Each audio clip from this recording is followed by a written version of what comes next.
not ISIS, not Al-Qaeda, white supremacists. He doesn't have to provide an actual argument. He just throws out Ibram X. Kendi style circular reasoning, and then you're just expected to accept it. That's the reason he was in Tulsa. Okay, so meanwhile, Joe Biden was down in Tulsa, Oklahoma. He was paying homage to the 100-year commemoration of the Tulsa massacre, which we talked about yesterday.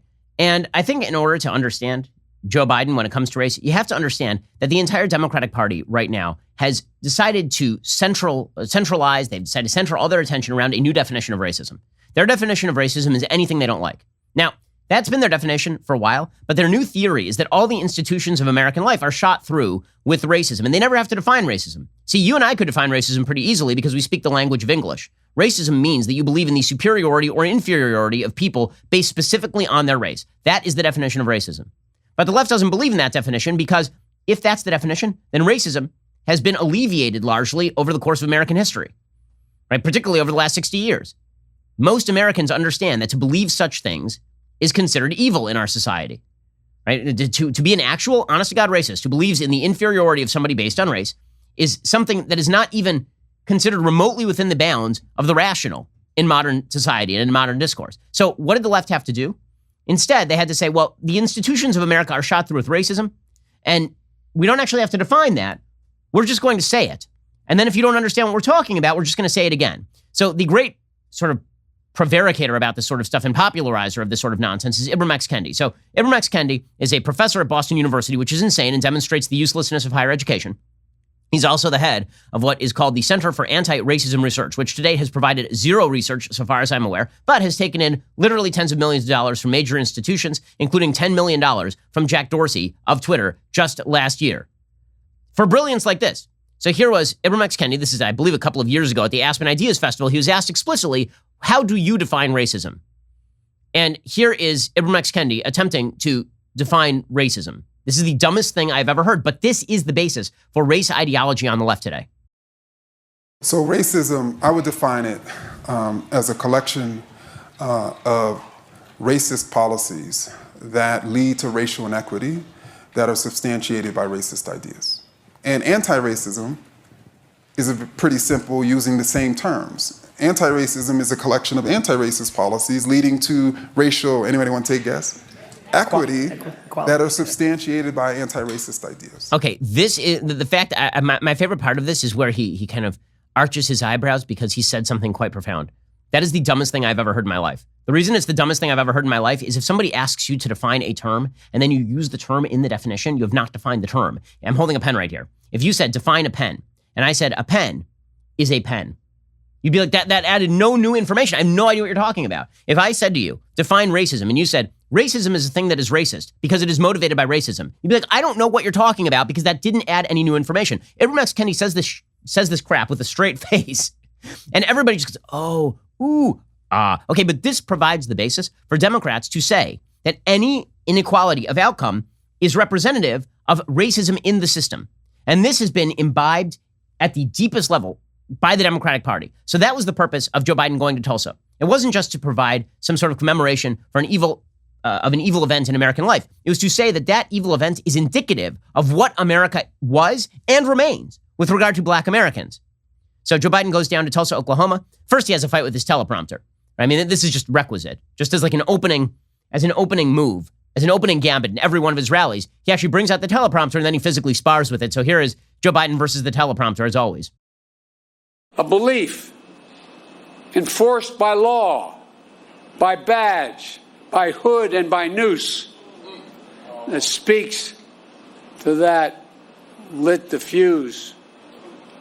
It lit it by the spark that it provided. A fuse of fury was an innocent interaction that turned into a terrible headline allegation. Yeah, man. Teleprompter puts Joe down for the count, as always. But the real purpose here is to conflate two ideas. Idea number one is that we should come to grips with America's history of racism. Obviously true. We should pay attention to things like the Tulsa Massacre, because that is a part of American history that was neglected in education for a very long time. My guess is that only in the last few years have most Americans even been made aware of the Tulsa Massacre, as opposed to like the Civil War or as opposed to World War I or World War II.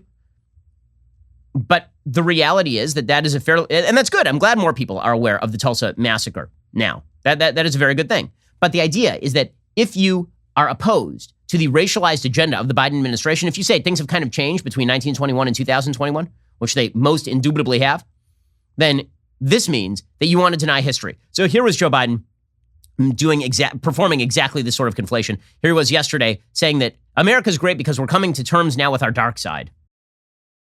We should know the good, the bad, everything. That's what great nations do. They come to terms with their dark sides. And we're a great nation. Alrighty, so we're coming to terms with our dark side. But what he means by that is that we are going to fundamentally shift the way that institutions are run in the United States in a racist fashion.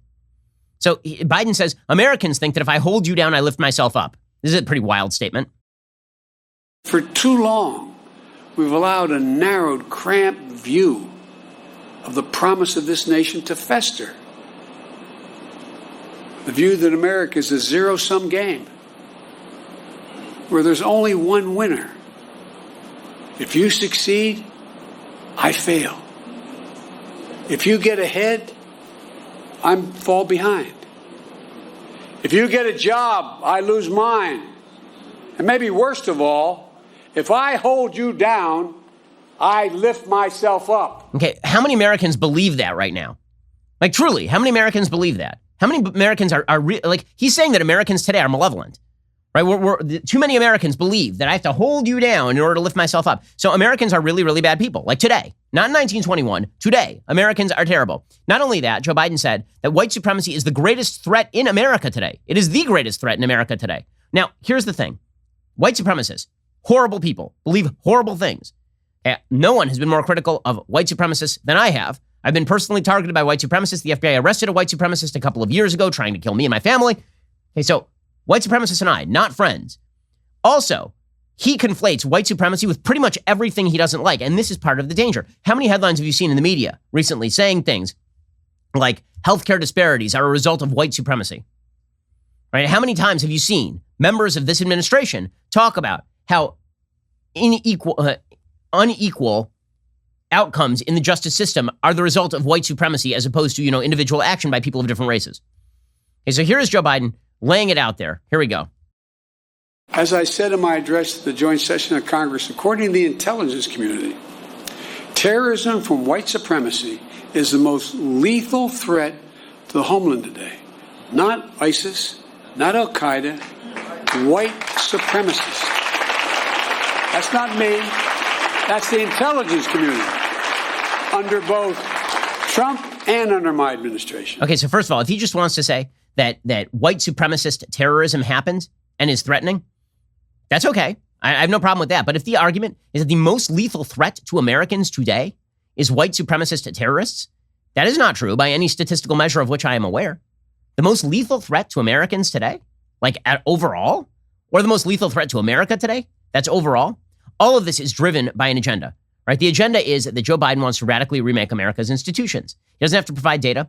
He doesn't have to provide an actual argument. He just throws out Ibram X. Kendi style circular reasoning, and then you're just expected to accept it. That's the reason he was in Tulsa. It was not just to commemorate. It was obviously to provide the predicate for shifting America's institutions and our notions of individual rights versus the government. I hope you enjoyed that clip from The Ben Shapiro Show. If you did, go ahead and hit that subscribe button so you stay up to date with all our future content.